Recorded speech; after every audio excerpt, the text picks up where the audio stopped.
NATO దేశాల సహాయ నిరాకరణపై America అధ్యక్షుడు ట్రంప్ మరోసారి మండిపడ్డారు.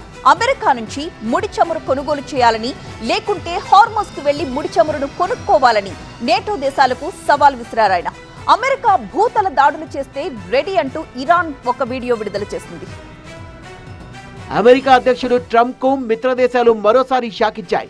అమెరికా యుద్ధ విమానాలకు స్పెయిన్ లాగే తన గగనతలాన్ని మూసేసింది ఇటలీ. నాటో మిత్ర దేశాలపై మండిపడ్డ ట్రంప్, యుద్ధంలో మీరు మాకు సహకరించడం లేదు, మీకు మా సహకారం ఉండదని స్పష్టం చేశారు. ఫ్రాన్స్ తీరును ఎప్పటికీ గుర్తుంచుకుంటామన్నారు. బ్రిటన్, ఫ్రాన్స్ తో సహా నాటో దేశాలకు 2 మార్గాలు మాత్రమే ఉన్నాయన్నారు ట్రంప్. ఒకటి, అమెరికా నుంచి ముడి చమురును కొనుగోలు చేయడం, లేదంటే హర్మూజ్ వెళ్లి ముడి చమురు కొనుక్కోవాలని నాటో దేశాలకు సవాల్ విసిరారు. యుద్ధం మరో 6 వారాల పాటు కొనసాగే అవకాశం ఉందని అమెరికా రక్షణ శాఖ మంత్రి పీటర్ హెగ్సెత్ అన్నారు.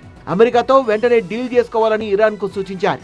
ఇరాన్ లో ఇప్పటికే అధికార మార్పిడి జరిగిపోయిందని, ఇరాన్ పై భూతల దాడులకు కూడా సిద్ధంగా ఉన్నామన్నారు. అమెరికా భూతల దాడుల్ని ఎదుర్కోవడానికి సిద్ధంగా ఉన్నామని ఇరాన్ ప్రకటించింది. అమెరికా బలగాలపై దాడులకు సిద్ధంగా ఉన్నామని ఇరాన్ సైన్యం వీడియో విడుదల చేసింది. ఇరాన్ పై యుఎస్ ఎయిర్ ఫోర్స్ భీకర దాడులు చేస్తోంది. స్ఫహాన్లోని అతిపెద్ద మందుగుండు డిపోపై దాడులు చేశారు.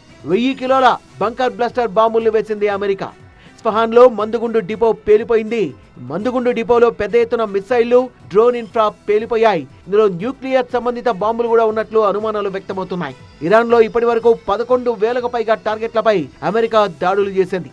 ఇరాన్ సుమారు 540 కిలోల యురేనియం నిల్వల్ని స్ఫహాన్లో భూగర్భ కేంద్రానికి తరలించినట్లు నివేదికలు వెల్లడిస్తున్నాయి.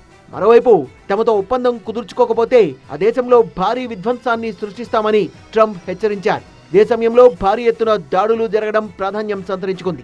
ఇరాన్ పై అమెరికా ఇజ్రాయిల్ యుద్ధం 32వ రోజుకు చేరుకుంది. కువైట్ ఆయిల్ ట్యాంకర్ ను పేల్చేసింది ఇరాన్. దుబాయ్ పోర్టులో ఉన్న ఆయిల్ ట్యాంకర్ పై ఇరాన్ దాడులు చేసింది. దాడి జరిగిన సమయంలో ఆయిల్ ట్యాంకర్ లో భారీగా చమురు ఉన్నట్టు గుర్తించారు. ఫుల్ లోడ్ తో హర్మూజ్ జలసంధి దాటేందుకు వేచి ఉన్న సమయంలో ఓడపై దాడి జరిగింది. పోర్టులో ఉన్న సమయంలోనే దాడి చేసింది ఇరాన్. ఈ దాడిలో 20 మంది ట్యాంకర్ సిబ్బంది సురక్షితంగా బయటపడ్డారు.